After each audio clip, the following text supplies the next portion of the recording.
সাপে কাটছে অলরেডি 3 জনকে সাপে কাটা শেষ। একজন মেবি হসপিটালে ভর্তি ছিল। এদিক দিয়ে যাতায়াত করতে আমাদের অনেক সমস্যা হয়, পানি বাড়াইতে হয়, অনেক ওয়াশরুমের ময়লা, অনেক বাহির থেকে ময়লা সব ফেলে, তো এই দিক দিয়ে যাতায়াত করলে পরে শরীরে নোংরা হয় আর অনেক সমস্যায়।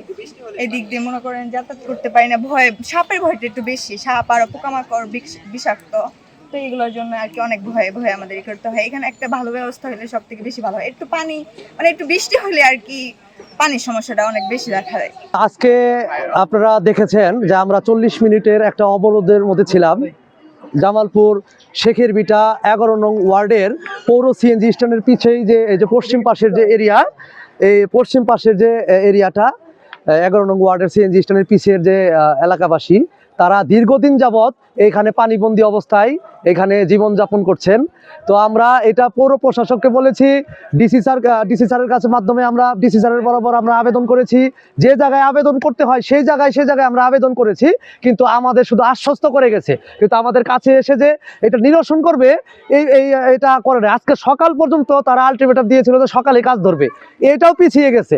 তো আমরা আর এলাকাবাসী আর এটা ধৈর্য ধরতে পারে না, সেই জন্যই আসলে ট্রেন অবরোধ করেছিল। এটার একটা স্থায়ী সমাধানের জন্য আমাদের একটা স্থায়ী সমাধান দরকার, একটা ড্রেনেজ দরকার, একটা লাইটের ব্যবস্থা দরকার, একটা রোড দরকার।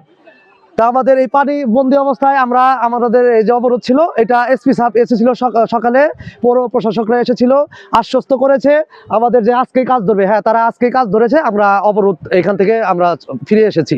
আমার নাম হচ্ছে মুখলেসুর রহমান মুন্না, আমি জামালপুর জেলার একজন সংস্কৃতি কর্মী।